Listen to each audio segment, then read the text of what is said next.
Hello, friends. This is Dave Hurwitz, executive editor at ClassicsToday.com, here with a recent release, the past couple of years anyway, that I've just gotten to.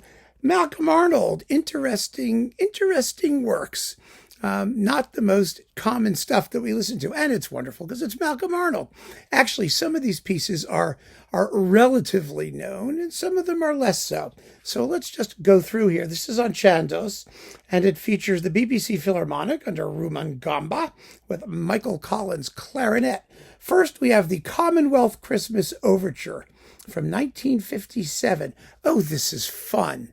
This is one of the most wonderful holiday pieces you've ever heard. The gimmick, if such as it is that it begins with a typical Christmassy, deck the halls, fa-la-la, throw the Yule log on Uncle John, bells and things like that, right? But then it starts to get dreamier and foggier, and the mists come in, and when they clear, we're taking a tour of the British Commonwealth at Christmas time, and most notably the Caribbean. And so we get some sort of reggae, steel drum kind of stuff. Oh, it's wonderful. Absolutely. It's so humorous, and it's typically Malcolm Arnold, brilliantly scored. And so, and he sort of whizzes around the Commonwealth doing Christmas in these different musical styles, and then comes back to the jolly old England, good Saint Nick, Ebenezer Scrooge type thing, a Christmas carol, to round the whole thing up. It's a big work. It's 15 and a bit minutes. It's been recorded a few times. Malcolm Arnold himself recorded it. And, oh, it's delicious. It's absolutely delicious. So there's that. Then we have, let's see, the Clarinet Concerto number 1, which is full of sass. That's what it has. It has sass. I mean, it's been recorded a couple of times before. It's in those big Malcolm Arnold collections. One of them's on like ASV, and there was one on Conifer. I think it's in there too, possibly. I'm trying to remember, but it doesn't matter. It's a delicious work for the instrument. It's 17 minutes long. It's just the right length so that the wind player doesn't blow their lips off, and it doesn't get performed, at least that I've ever seen. I've never seen a live performance of it, and that's crazy. It's a gift to clarinets all over the universe, clarinetists and clarinet people. Then we've got, let's see, Divertimento number 2, which is quite pithy.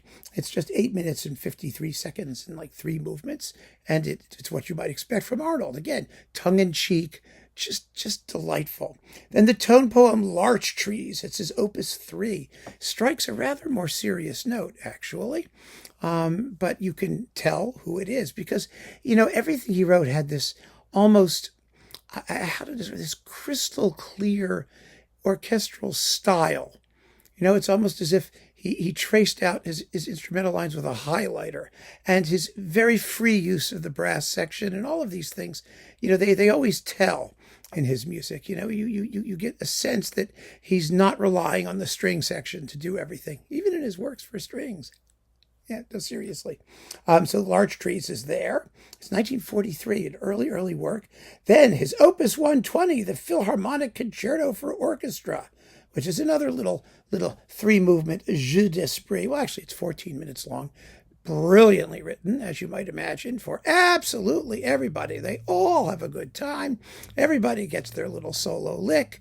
It's just a joy from first note to last. A little bonier harmonically, yes. It's in his later style, but again, he had such a strong personality.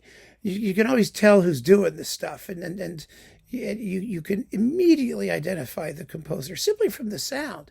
He was a bit like Aaron Copland in that sense, a composer who had this really distinctive way of writing for orchestra. And because of the tendency to weight the thematic material away from the strings, as I said before, and his writing for the brass section, I mean, he was a trumpeter after all, and the woodwinds, you always get this sense with Malcolm Arnold that you're dealing with a truly distinctive and original instrumental voice. His timbres are very, very, very distinctive. And then finally, we have the Padstow Lifeboat, Now, the Padstow Lifeboat is a march. It's one of his zippy little marches, originally for band.